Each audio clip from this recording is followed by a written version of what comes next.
En este preciso momento hay una tablilla de arcilla en la colección de un museo que la mayoría de los estudiosos se niega a traducir por completo.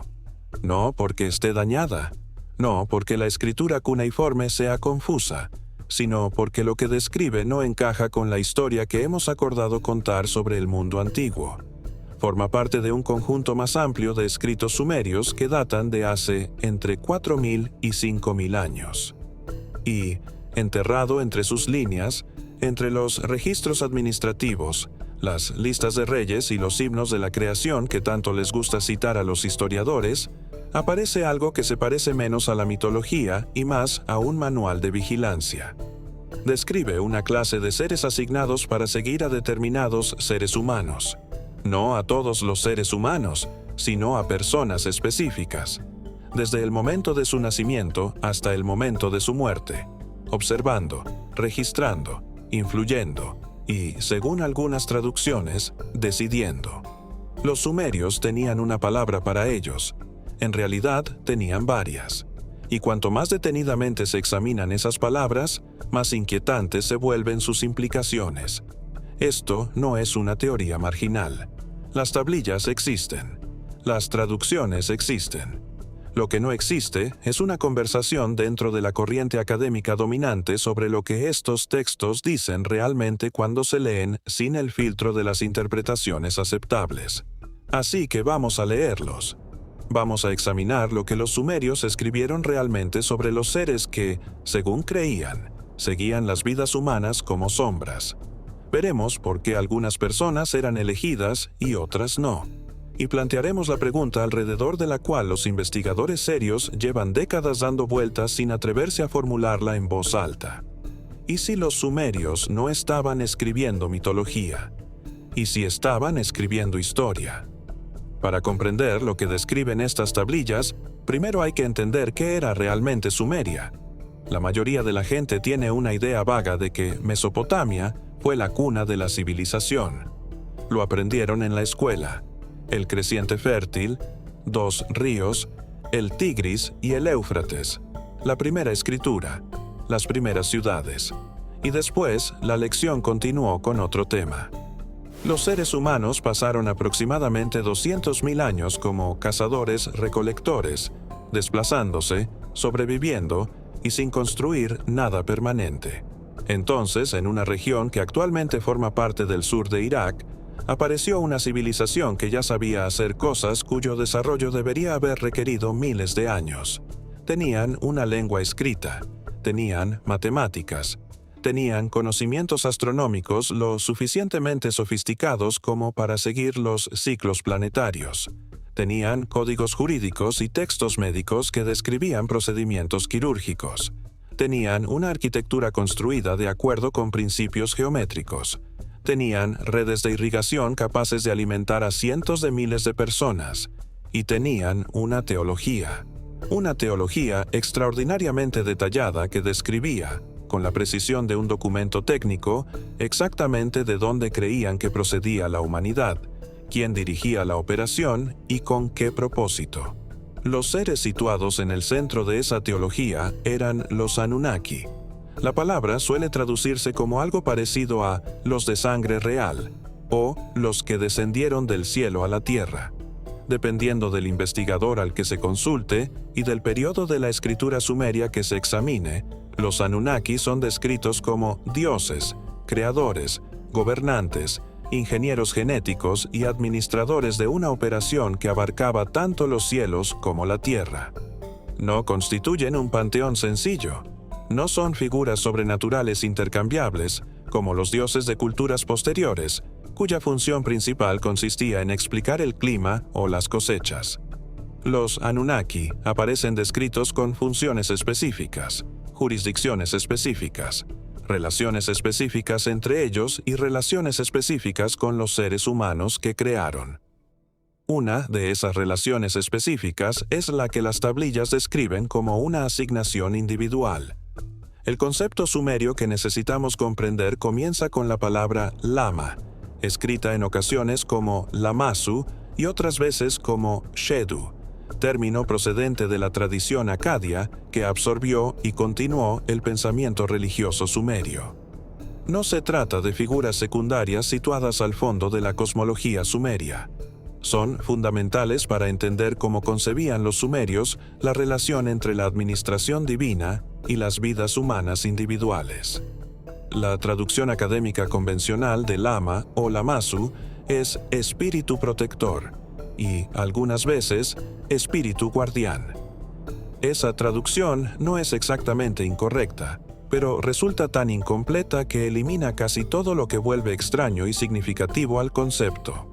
Cuando se regresa a los textos originales y se lee lo que estos seres hacían según las descripciones, la expresión espíritu protector resulta insuficiente. No se limitaban a proteger a los humanos del peligro. Eran asignados antes del nacimiento. Acompañaban al ser humano durante todas las etapas de su vida. Llevaban ante el Consejo Divino información sobre sus acciones, sus decisiones y sus estados internos. En determinados textos, se dice que influían en el destino del ser humano de maneras que éste no podía percibir. El investigador Zecharia Sitchin pasó décadas traduciendo y analizando textos sumerios. Sostuvo de manera constante que los Anunnaki y los seres asociados con ellos no eran construcciones mitológicas, sino entidades físicas que interactuaron con la humanidad primitiva de maneras que parecían divinas, únicamente porque la diferencia tecnológica resultaba incomprensible para las personas que presenciaban esos acontecimientos. En varios textos sumerios y acadios tempranos, el momento del nacimiento de un ser humano es descrito como un momento de asignación divina. En un sentido cosmológico, el niño no llega solo al mundo. Algo llega con él. El himno a Lamassu describe al ser asignado como aquel que nunca se aparta del lado de la persona que le ha sido entregada. El lenguaje no es metafórico, es administrativo. Al ser se le entrega a un humano del mismo modo que a un supervisor se le asigna un departamento. Se espera que presente informes. Otros textos describen lo que sucede cuando este ser asignado está ausente o ha sido expulsado. El humano de esos pasajes no aparece simplemente como alguien con mala suerte. Es descrito como una persona expuesta, vulnerable de una manera específica que difiere de la desgracia ordinaria, como si se hubiera cortado algo que debía mantener una conexión. Esto es importante porque implica que determinadas conductas podían hacer que el vigilante asignado se retirara. Se decía que ciertas transgresiones de lo que los sumerios consideraban la ley divina creaban una brecha, un periodo sin protección. En la mayoría de los textos no se trataba de un abandono permanente, sino de una exposición con consecuencias graves. El concepto de Nam suele traducirse como sino o destino, pero en los textos sumerios el Nam no es inmutable. Se parece más al conjunto de condiciones y tendencias establecidas para una vida particular.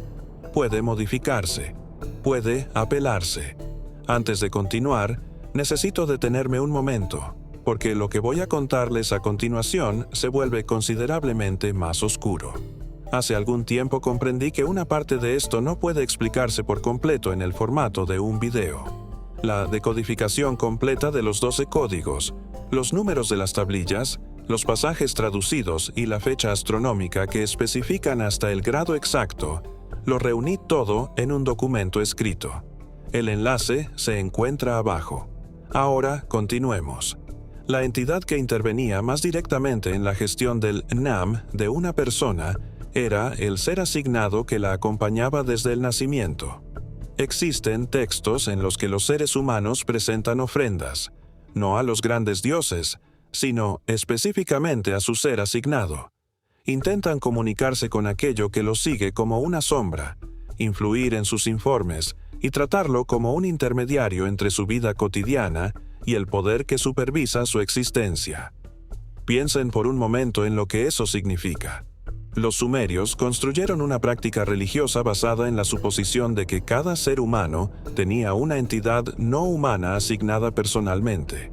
Una entidad que lo observaba, que llevaba información sobre él ante una autoridad superior y que poseía cierto grado de influencia sobre la manera en que se desarrollaba su vida. No se desarrolla un nivel tan específico de teología, estructurada de una forma tan administrativa, a partir de la imaginación pura. Una cultura agrícola desarrolla dioses de la lluvia. Una cultura marinera desarrolla dioses del viento. ¿Qué clase de experiencia produce una teología construida alrededor de vigilantes individuales asignados que entregan informes a un consejo divino?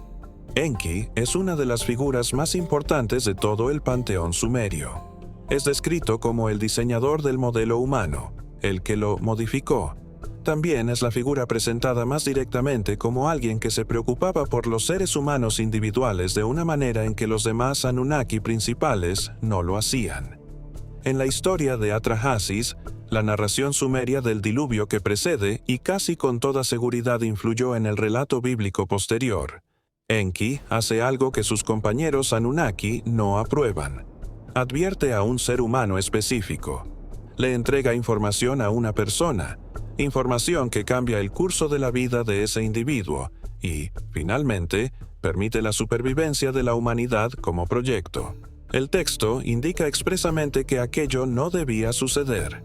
Los otros Anunnaki, en particular Enlil, se enfurecieron.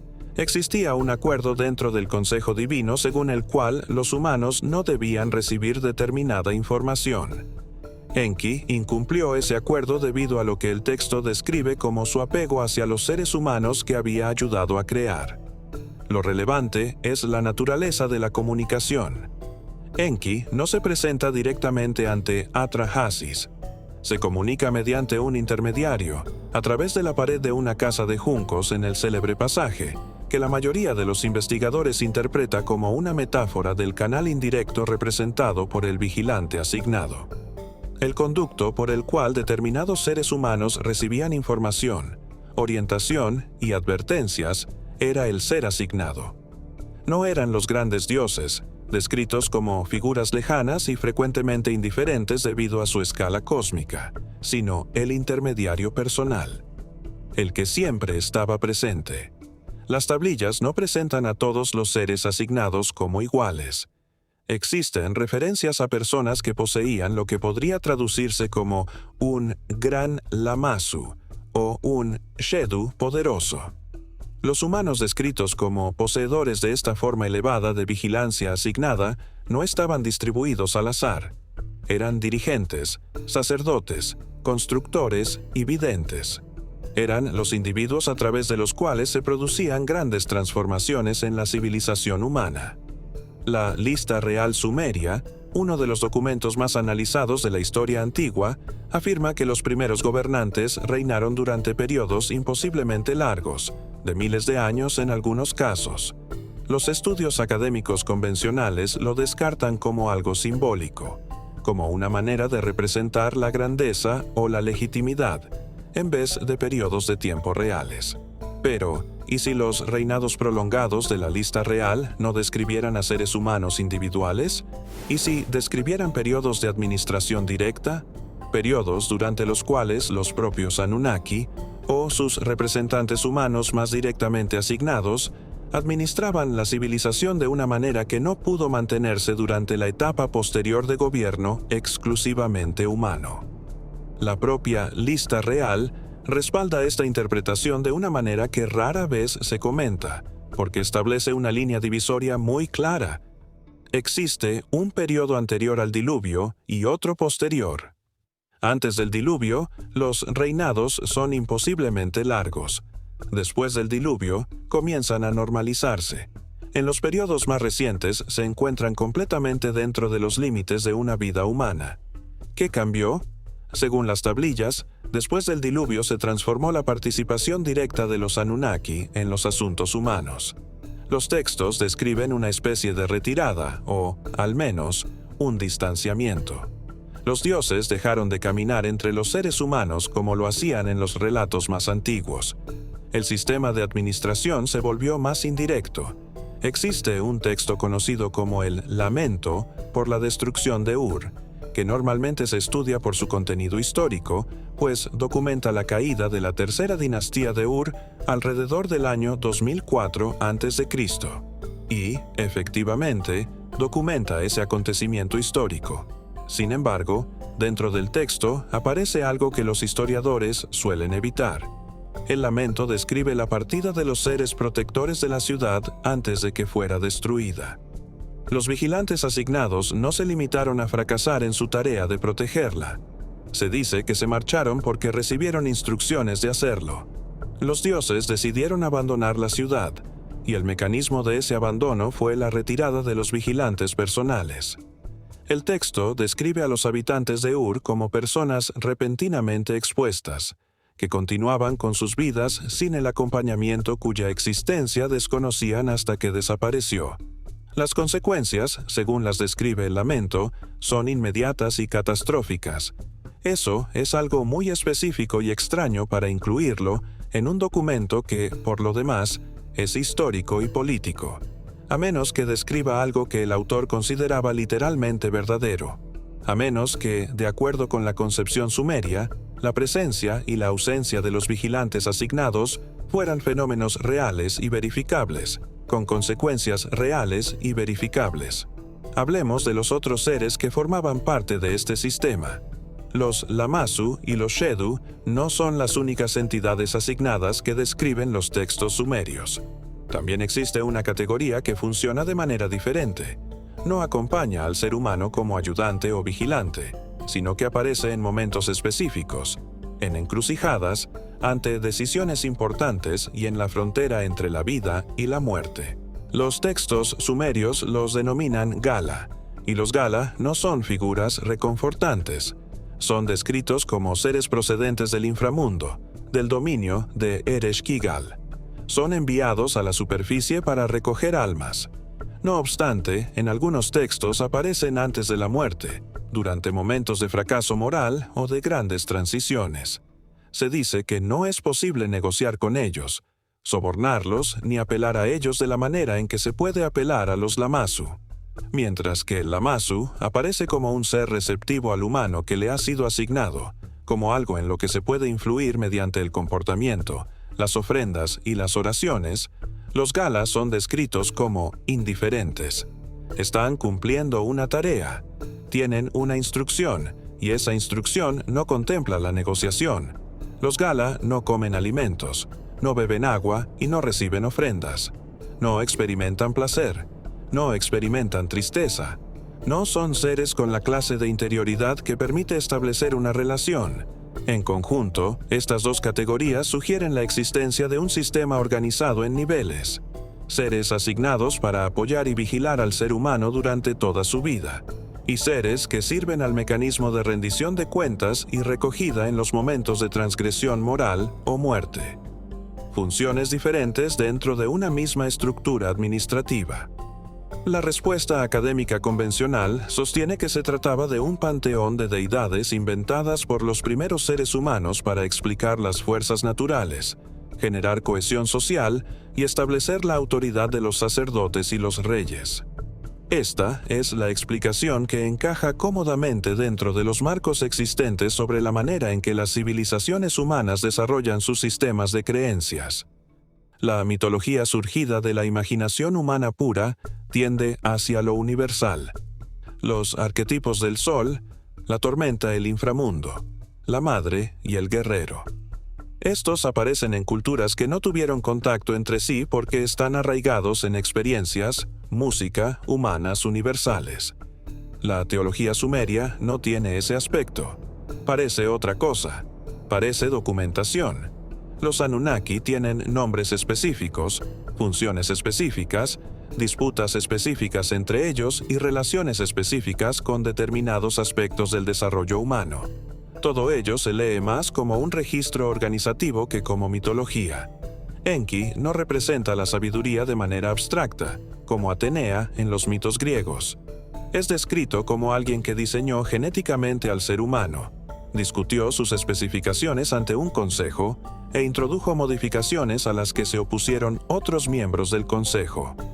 El texto de Atrahasis contiene elementos que se leen como las actas de una reunión, como si alguien hubiera estado dentro de la sala, o bien los sumerios poseían una imaginación más sofisticada y sistemática que la de cualquier otra cultura antigua, una imaginación que no producía mitos, sino algo parecido a registros administrativos de acontecimientos reales, o bien estaban registrando algo que consideraban objetivamente verdadero, algo que sus predecesores les habían comunicado y que ellos creían que realmente había sucedido. El sistema de vigilantes asignados forma parte de esa documentación. Cuando se lee en el contexto de lo que actualmente sabemos sobre la vigilancia permanente, las redes de información y la manera en que los sistemas complejos administran grandes poblaciones mediante una supervisión distribuida, deja de parecer una mitología ingenua y comienza a aparecer la descripción de una infraestructura. Una infraestructura destinada a administrar una población creada, mantener el contacto con individuos clave a través de intermediarios asignados, seguir comportamientos y resultados, intervenir cuando fuera necesario y conservar la capacidad de retirar la supervisión cuando una unidad específica de la población hubiera cumplido su propósito o infringido las condiciones del acuerdo. Los sumerios creían que los Anunnaki los habían creado con una finalidad específica. Los textos no son sutiles al respecto. La humanidad fue creada para realizar el trabajo que los Anunnaki ya no deseaban hacer por sí mismos. La palabra utilizada suele traducirse como trabajo penoso o esfuerzo. La creación de los seres humanos fue una solución para reducir el trabajo ante un problema que tenían los Anunnaki, y nadie invierte en una solución destinada a ahorrar trabajo sin administrarla, sin mantener música, una supervisión sobre su inversión, sin construir sistemas que garanticen que el proyecto continúa funcionando según lo previsto. Desde esta interpretación, el sistema de vigilantes no es espiritual, es administrativo. El Lamasu, asignado a cada ser humano, no era un regalo. Era un mecanismo de supervisión. Que también pudiera proteger al humano no era algo accidental. Una unidad destruida representa una inversión desperdiciada. La protección y la vigilancia eran dos funciones de un mismo sistema. Existe un documento conocido como las Instrucciones de Shurupak, que afirma contener las palabras de un rey que aconseja a su hijo y que incluye algunos de los ejemplos más antiguos de literatura sapiencial escrita. Entre los consejos prácticos aparece un pasaje que la mayoría de las traducciones interpreta como una recomendación de honrar a los dioses. Sin embargo, la frase sumeria específica empleada se aproxima más a lo siguiente: no descuides a quien te acompaña.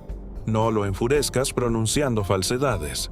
No lo apartes de tu presencia mediante los excesos y la degradación. Eso no es un consejo para honrar a una deidad distante.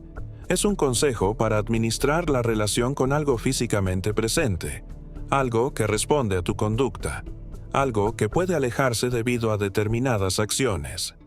La literatura de consejos más antigua de la historia humana incluye instrucciones sobre cómo mantener una relación saludable con la entidad asignada para vigilarte. Piensen en cuánto tiempo persistió esa creencia. Desde los primeros textos sumerios, pasando por los periodos acadio y babilónico y por la posterior cultura asiria, hasta aparecer en aquello que muchos investigadores creen que influyó en el concepto hebreo del mensajero divino, el Malak, y posteriormente en el ángel de la guarda. La palabra ángel procede del griego ángelos, que significa mensajero, una función casi idéntica a la que se atribuía al Lamasu sumerio. Transportaba mensajes entre la estructura administrativa divina y el ser humano individual, y llevaba información sobre ese humano hacia los niveles superiores. Eso no es una coincidencia, es transmisión. Una idea que persistió a lo largo de 5.000 años y de múltiples civilizaciones porque describía algo que suficientes personas, en suficientes épocas y lugares diferentes, reconocieron como coincidente con su experiencia de la realidad. La primera implicación está relacionada con la naturaleza de aquello que observaba. Las tablillas describen seres que no son completamente físicos de la misma manera que los humanos. Podían estar presentes sin ser vistos. Podían percibir estados internos que el humano no había manifestado externamente. Su forma de existencia se superponía con la realidad humana sin ser idéntica a ella. Varios textos describen al ser asignado como habitante de un espacio adyacente al ser humano, no en su interior, como las tradiciones posteriores describirían la conciencia, tampoco en el exterior de una manera que lo hiciera visible, a su lado, dentro de una relación que no necesitaba proximidad física para funcionar. La segunda implicación está relacionada con la selección. Las tablillas indican repetidamente que no todos los seres humanos tenían la misma calidad o intensidad de asignación divina. Algunos tenían seres asignados más poderosos. Algunos estaban sometidos a una observación más estrecha. Algunos eran considerados más importantes para la continuidad del proyecto. ¿Qué determinaba esa importancia? Las tablillas sugieren que el linaje era uno de los factores, pues determinadas líneas de sangre recibían una atención divina sostenida a lo largo de varias generaciones. La capacidad era otro factor. Sacerdotes, constructores, comunicadores y personas que poseían algo parecido a la receptividad. Algunos seres humanos simplemente eran más capaces de percibir a los seres asignados y de recibir aquello que estaban diseñados para transmitir. Esta última categoría es la más significativa. Los textos sumerios describen a ciertos seres humanos que mantenían una relación extraordinariamente transparente con su vigilante asignado. Personas que, bajo determinadas condiciones, podían percibirlo, que recibían por medio de él información que otros seres humanos no recibían, que funcionaban como canales abiertos para la comunicación que el sistema de vigilantes estaba diseñado para permitir. Eran los sacerdotes, los videntes, los intérpretes de sueños y los individuos que, según se creía, tenían acceso a información que no procedía de fuentes humanas ordinarias. El mecanismo de ese acceso era el ser asignado, la entidad que siempre estaba presente, que sabía todo sobre el humano al que acompañaba, y que, cuando las condiciones eran adecuadas y el ser humano era capaz de recibirlo, podía transmitir información. Imaginen creer, no como una metáfora, sino como una realidad práctica, que una inteligencia no humana les había sido asignada personalmente, que sabía todo lo que habían hecho, cada decisión que habían tomado y cada decisión que habían evitado, que se encontraba en comunicación constante con una estructura que administraba el proyecto humano de acuerdo con una escala temporal que ustedes no podían comprender. Los sumerios no se consideraban agentes libres que navegaban por un universo indiferente. Se consideraban participantes de un sistema administrado, seres creados con supervisores asignados. Algo que había sido fabricado con un propósito y estaba siendo observado para determinar hasta qué punto cumplía ese propósito. Es una manera profunda e inquietante de comprender la existencia. La pregunta que los investigadores serios no han conseguido abandonar durante décadas es la siguiente: ¿y si los sumerios tenían razón? No en todos los detalles, no necesariamente en los nombres específicos que les dieron a esos seres, ni en las relaciones políticas particulares entre Enki y Enlil, ni en la geografía concreta del inframundo administrado por Ereshkigal, sino en la afirmación fundamental, que los seres humanos no estamos solos de la manera en que supone el consenso secular moderno, que existen inteligencias asociadas con las vidas humanas individuales que no son humanas y que no pueden explicarse mediante los marcos que actualmente utilizamos para comprender la conciencia y la realidad. Que el universo se encuentra administrado de maneras que hemos olvidado cómo percibir. Los sumerios no lo habían olvidado. Todavía no les habían enseñado a hacerlo. Las tablillas de arcilla continúan allí. La escritura cuneiforme continúa siendo legible. Las traducciones existen, por imperfectas y políticamente controvertidas que sean. Y la historia que cuentan, cuando se lee sin la capa protectora de la interpretación aceptable, constituye uno de los documentos más radicales de la historia humana. Es la historia de una especie creada, supervisada individualmente, administrada colectivamente, y que jamás, en ningún momento de ninguna vida, quedó completamente sola. Los sumerios construyeron su civilización sobre esa concepción.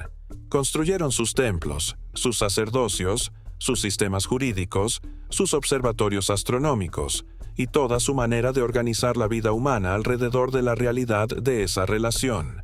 Entonces, lentamente, los Anunnaki se retiraron. La presencia directa se convirtió en recuerdo, después en leyenda, luego en mitología y finalmente en metáfora. La infraestructura de vigilancia descrita por los sumerios fue absorbida por el concepto del ángel de la guarda, por la idea de la conciencia divina y por la persistente intuición humana, presente en prácticamente todas las culturas de la Tierra, de que estamos siendo observados.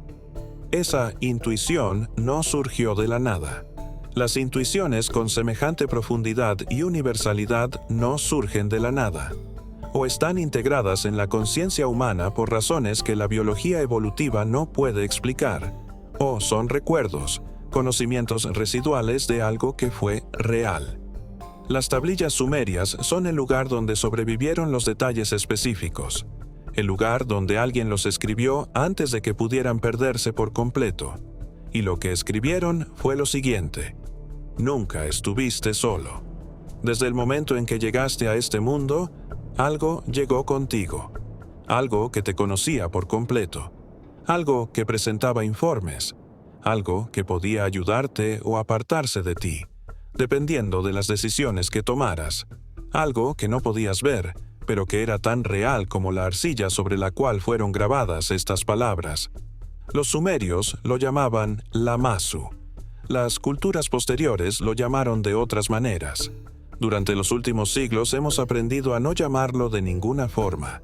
Hemos aprendido a creer que el espacio situado a nuestro lado está vacío. Pero las tablillas dicen que nunca estuvo vacío. Y las tablillas fueron escritas por personas que no tenían ningún motivo para mentir al respecto. Personas que no obtenían ningún beneficio de documentar un sistema invisible de vigilancia, salvo preservar la verdad tal como la comprendían, grabarla en arcilla y dejarla para quienes vinieran después y tuvieran la paciencia necesaria para leer lo que realmente estaba escrito, en lugar de aquello que hemos decidido que resulta cómodo creer. La arcilla sobrevivió. Es posible que los seres que describe nunca se hayan marchado. Lo que hagas con esta información depende, como siempre ha dependido, completamente de ti. Aunque quizá no por completo. Si las tablillas tienen razón, música nunca dependió exclusivamente de ti.